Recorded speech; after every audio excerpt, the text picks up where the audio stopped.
On October 23, 1944, in the dark forests of Belgium near the German border, veteran Wehrmacht soldiers huddled in their defensive positions, having fought across Europe from the Russian steppes to North African deserts.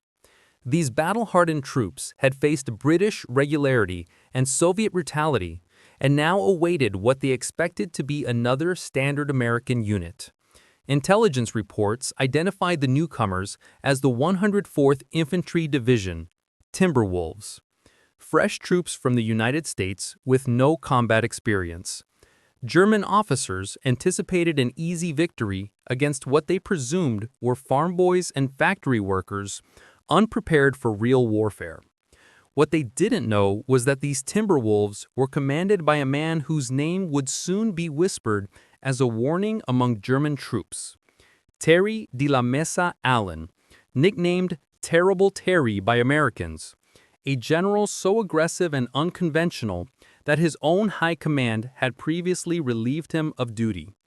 The story of how this maverick commander became feared across two continents isn't just about military tactics, but about a leader who broke rules that got soldiers killed, a man who drank heavily, cursed freely, and prioritized victory over polished appearances, who was fired at his peak only to return more formidable than ever.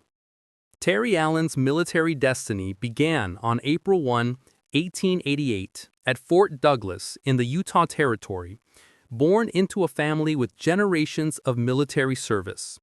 His father, Colonel Samuel Allen, was a career officer, while his maternal grandfather, Captain Carlos Alvarez de la Mesa, had fought for the Union at Gettysburg with the 39th New York Volunteer Infantry, surviving wounds during the fierce fighting at Peach Orchard and Wheatfield. This heritage of sacrifice flowed through Allen's veins. Military service was the family business, passed from generation to generation through the Civil Wars, Indian Wars, and beyond. Growing up on frontier military posts, Allen learned to ride horses before reading and shoot before mastering arithmetic, becoming a child of the old cavalry army that still believed wars would be won by horseback charges across open fields, a background that would shape his character profoundly. In 1907, Allen received the coveted appointment to West Point, but failed spectacularly, hating the academy's rigid discipline, endless mathematics, and classroom confinement. His restless energy earned him the nickname Tear Around the Mess Hall Allen, and he was dismissed in 1911 after failing ordnance and gunnery, having been previously held back for failing mathematics. Rather than abandoning his ambitions, Allen enrolled at Catholic University of America, earned a bachelor's degree in 1912, and received his commission as a second lieutenant in the cavalry on November 30th that year, demonstrating the persistence that would define his career, finding alternative paths when official ones closed.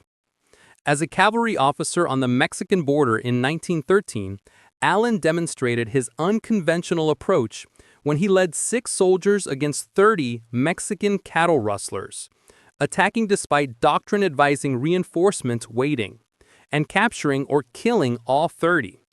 This early action revealed a commander who saw objectives and acted, consequences be damned. When America entered World War I, Allen desperately sought combat, eventually commanding the 3rd Battalion, 358th Infantry Regiment, 90th Division at St. Mihiel and the Meuse-Argonne Offensive. Here he developed his signature innovation, night attacks. While most commanders avoided nighttime operations due to confusion and friendly fire risks, Allen noticed properly executed night assaults produced fewer casualties. Daylight attacks against prepared positions allowed clear machine gun targeting and precise artillery adjustment, whereas night attacks offered surprise, defender confusion, and psychological pressure. He developed specific techniques: daylight reconnaissance, detailed briefings, simple executable plans, whistle or flare signals, and designated assembly areas, teaching subordinates that complexity was night operations' enemy. On October 24, 1918, Allen was shot in the face by machine gun fire, but persuaded doctors to return him to duty, staying with his men while blood streamed down his face. Leadership that demonstrated shared commitment and inspired loyalty. Awarded the Silver Star and 2 Purple Hearts, Allen returned home with a reputation as a brave combat leader, only to face 20 years of peacetime Army stagnation as forces shrank from millions to 130,000, freezing promotions and frustrating ambitious officers. During these lean years, Allen won a 300-mile Texas horseback race in 1920 and a bronze medal in polo at the Antwerp Olympics. Maintaining his cavalry roots while studying military history, German tactics, and emerging technologies, understanding that future wars would hinge on mobility, firepower, and combined arms rather than horses. On October 1, 1940, Army Chief of Staff General George C. Marshall, recognizing talent others missed, promoted Allen directly from lieutenant colonel to brigadier general, skipping colonel entirely despite objections about his rough edges. Marshall knew Allen could lead men in combat, and that was what mattered. In May 1942, Allen took command of the 1st Infantry Division, the Big Red One, America's oldest and proudest division, which Marshall described as outstanding as a leader who can do anything with men and officers. On November 8, 1942, Allen led the division ashore at Oran, Algeria, and Operation Torch, the Allied European theater offensive opener, suffering 418 casualties but securing objectives, entering the fight properly. The true test came in Tunisia against Field Marshal Rommel's experienced Afrika Korps. In February 1943, German forces launched a massive counteroffensive at Kasserine Pass, smashing through inexperienced American units, nearly splitting Allied forces and handing Americans their first real defeat. On February 21, Allen and General Robinette counterattacked at Jebel el Hamra, with Allen personally directing artillery and positioning infantry, capturing 400 prisoners and stabilizing the line, proving Americans could stand against veterans with proper leadership. Then came El Guetar in March 1943, Allen's defining North African battle, where his division endured 21 grueling days of German tank attacks in 100-degree heat with limited water. On March 23, when German tanks broke through and staff suggested headquarters withdrawal, Allen refused, stating, "I will like hell pull out, and I will shoot the first bastard who does."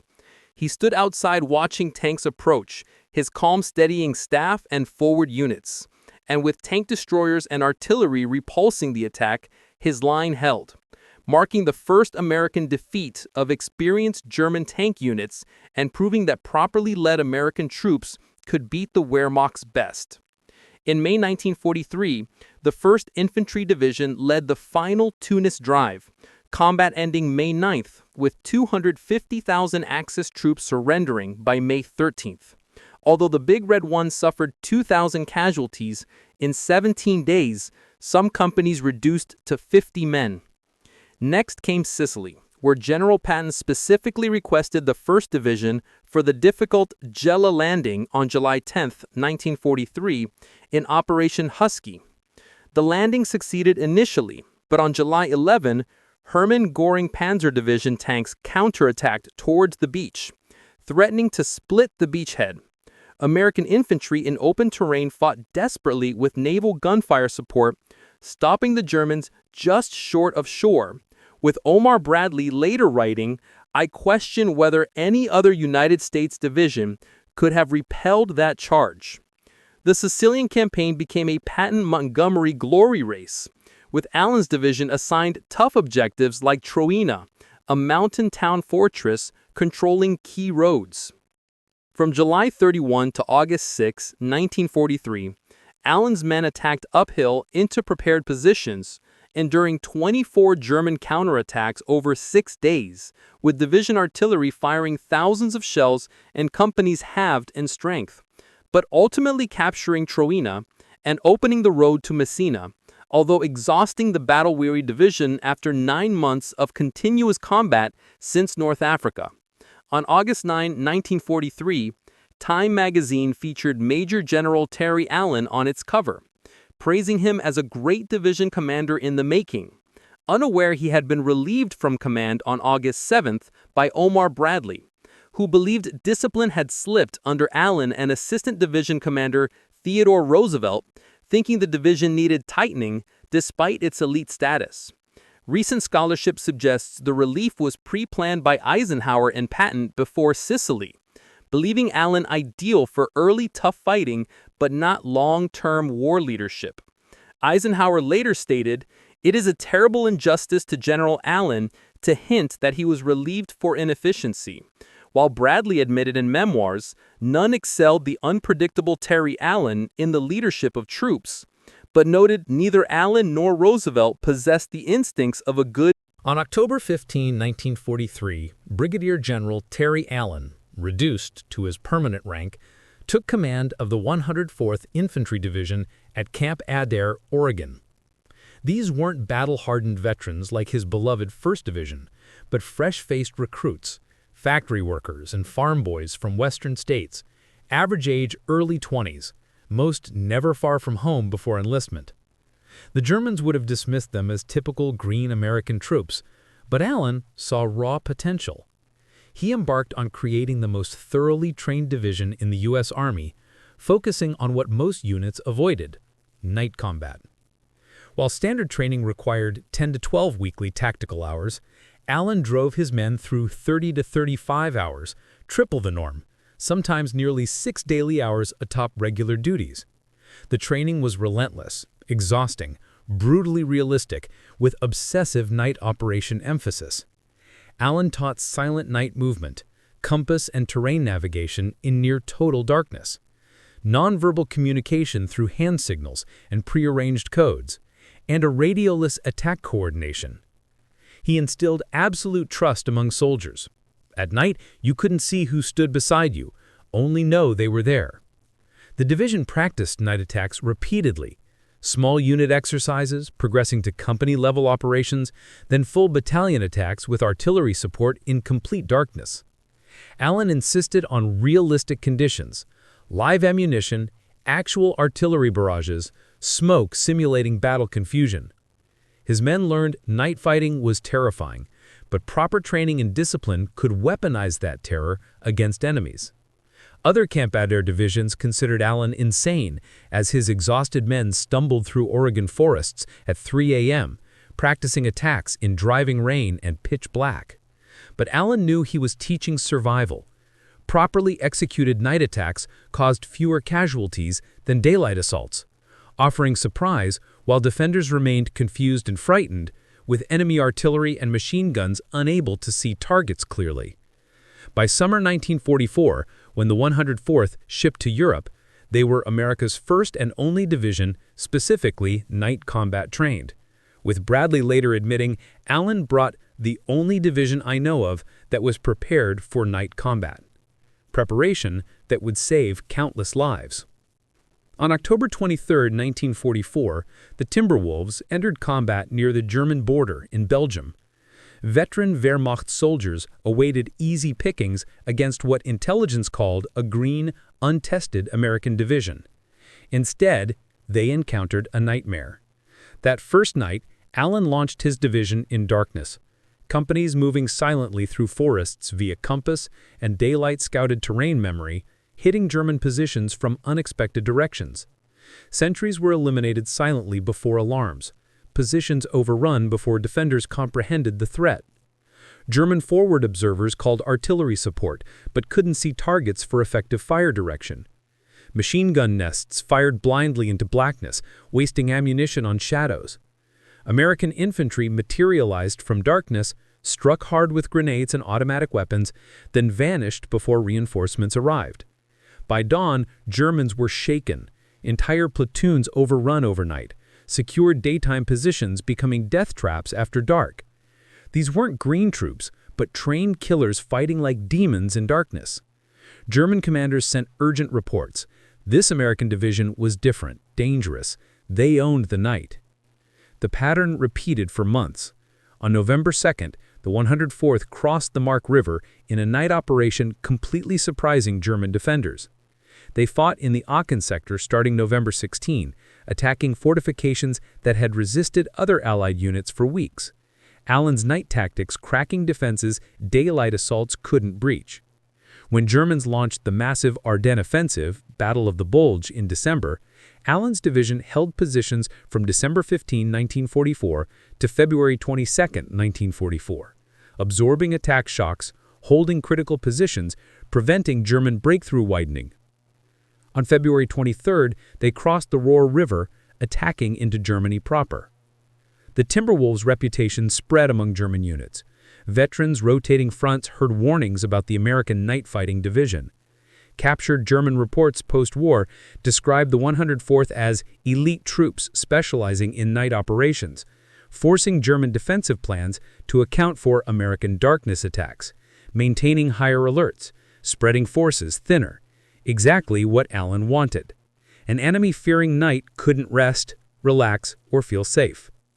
German propaganda broadcaster Axis Sally referenced American night fighters in Allied-monitored broadcasts, reportedly complaining their night fighting was unfair. High praise disguised as complaint. If enemies considered your tactics unfair, you were doing something right. On March 5, 1945, the Timberwolves captured Cologne, one of Germany's great cities. On March 22, they crossed the Rhine River, driving deep into Germany's heart. Post-Rhine crossing, Allen's division advanced 193 miles in 9 days to Paderborn, then 175 miles in 15 days to the Mulde River. On April 11, 1945, the 104th Infantry Division, along with the 3rd Armored Division, liberated Nordhausen concentration camp in central Germany, discovering horrors that would haunt soldiers forever. Approximately 3,000 corpses lay scattered throughout the camp, many in decomposition stages. 750 prisoners were found alive, barely, skeletal, diseased, too weak to stand, many dying despite American medical care. Nordhausen was a Dora Mittelbau subcamp where prisoners were worked to death building V-2 rockets in underground factories, abandoned by fleeing Germans as Allies approached. Allen's combat-hardened soldiers, having respected Germans as military foes, were sickened by this systematic industrial-scale murder. Allen ordered comprehensive photographing for documentation and proof, forcing German civilians from nearby towns to witness these atrocities done in their name. Some Germans claimed ignorance, but Allen insisted they see, know, and help bury the dead. From April 15th to 19th, the division fought a 5-day battle for Halle, an important industrial city, in brutal house-to-house, street-by-street combat, as German defenders stubbornly held every block. Artillery and tank fire smashed buildings, while infantry cleared rooms individually, with casualties mounting both sides. During this operation, Allen encountered Count Felix von Luckner, a fascinating historical figure, World War I naval officer and captain of commerce raider SMS Sea Eagler, known as the Sea Devil for sinking Allied ships in the Pacific and Atlantic waters. Now in his 60s, von Luckner approached Allen under truce flag, negotiating Halle's partial surrender, saving much city destruction from American air attack and artillery bombardments. Two old warriors from different conflicts dealt with each other professionally, von Luckner's intervention preserving significant urban areas. The 104th Infantry Division's combat journey ended at the Mulde River, where they met advancing Soviet forces. Allen's Timberwolves had fought 195 consecutive days of combat, capturing 52,000 prisoners, suffering 4,961 casualties, including 1,154 killed. Remarkably low numbers reflecting Allen's night attack emphasis, saving countless lives. The division received numerous honors: Presidential Unit Citation, Belgian Fourragère, 2 Dutch Military William Order decorations. But Allen's greatest pride remained his soldiers' effectiveness and survival. Allen's leadership style remained consistent throughout, always at the front, sharing risks with his men. He believed commanders should lead from the front, once stating, "There are 2 kinds of division commanders, those who stay in their command posts and those who get out with their troops. I'm the second kind." His men knew he would never ask anything he wouldn't do himself, creating fierce loyalty. He prioritized combat effectiveness over military formalities, often appearing disheveled with uniform unbuttoned, but his soldiers would follow him anywhere. This contrasted with more conventional commanders like Bradley, who valued discipline and procedure, creating command tension but producing results when it mattered. Post-war analysis revealed Allen's night fighting tactics' profound impact. By forcing Germans to defend against 24-hour threats, he effectively doubled his division's combat power while having enemy rest opportunities. Sleep-deprived, anxious defenders made mistakes, while Allen's well-trained, confident soldiers maintained relentless pressure. The 104th's success demonstrated specialized training's value, proving that unconventional approaches could yield disproportionate results when properly executed. Allen's insistence on realistic, demanding preparation directly translated to battlefield success and reduced casualties, a lesson modern military training still embraces. After Germany's surrender, Allen commanded occupation forces before returning to the U.S. in 1946. His career continued with various stateside commands, but the post-war army had changed, becoming more bureaucratic and less receptive to his maverick style. He retired in 1946 as a major general, settling in El Paso, Texas, where he remained until his death from heart failure on September 12, 1969, at age 81. He was buried at Fort Bliss National Cemetery with full military honors, his simple headstone reading, Terry de la Mesa Allen, General, U.S. Army. No mention of his legendary commands or battlefield achievements, reflecting his humility. Allen's legacy lives on through the 104th Infantry Division Association, where Timberwolves veterans gather annually. The story of Terry Allen represents one of World War II's most remarkable comebacks. A commander professionally resurrected after being relieved of his beloved division, who returned to forge another superb fighting unit through sheer determination and innovative tactics. His journey from West Point failure to feared combat general demonstrates that effective leadership often defies conventional standards. While military academies taught established doctrine, Allen developed practical solutions based on battlefield realities, particularly his revolutionary night fighting techniques that saved countless Allied lives while terrorizing German forces.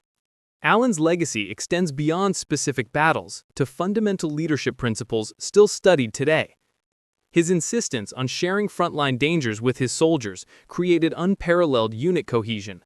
His focus on realistic, demanding training prepared men not just for combat, but for survival.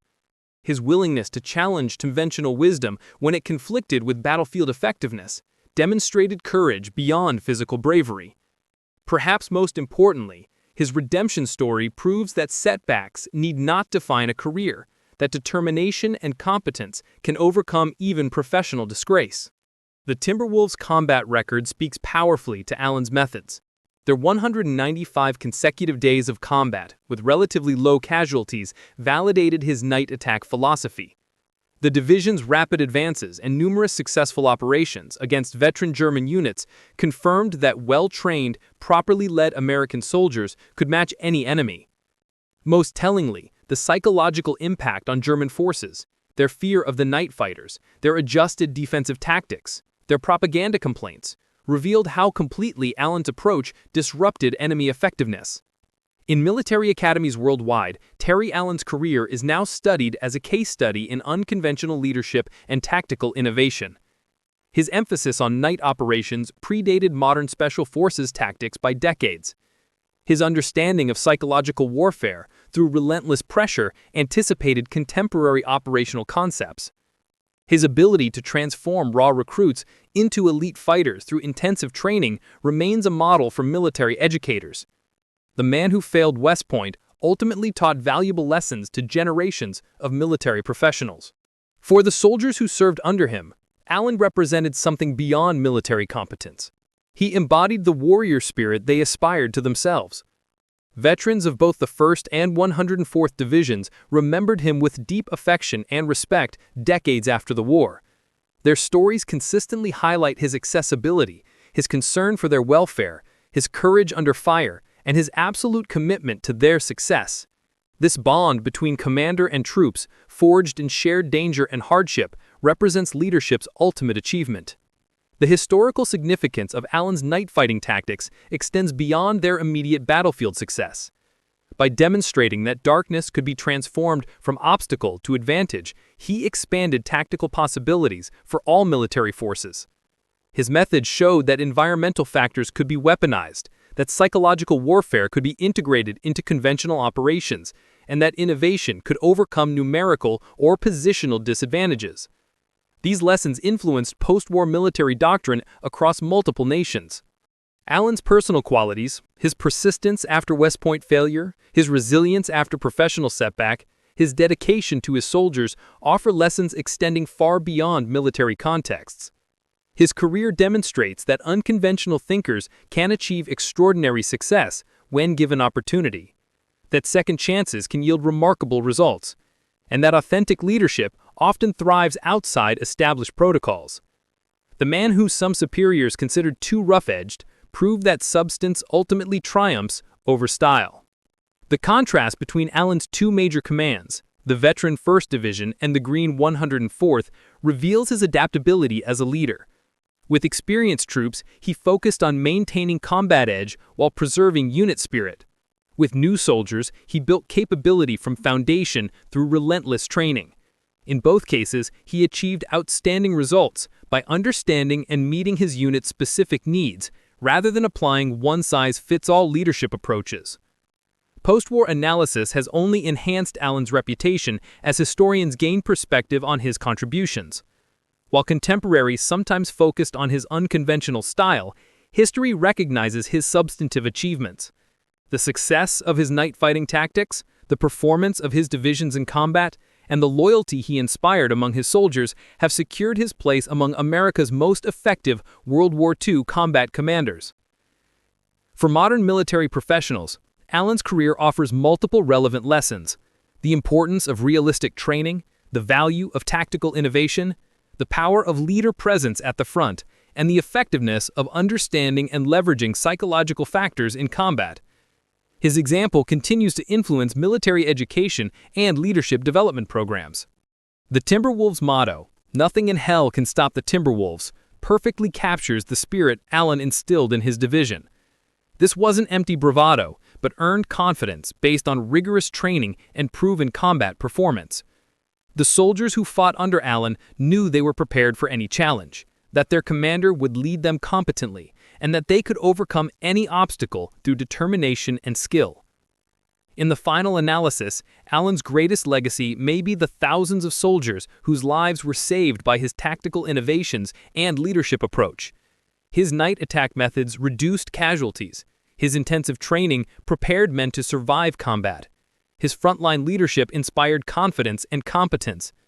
The families who welcomed home fathers and husbands who might otherwise have been lost owe unknowing debt to this unconventional general who prioritized soldiers' lives above military convention. The story of Terry Allen reminds us that true leadership often defies easy categorization, that effectiveness matters more than appearance, and that sometimes the most valuable commanders are those willing to challenge established norms when those norms don't serve the mission or the men. His place in military history is secure, not because he followed the rules, but because he knew when to rewrite them for greater success.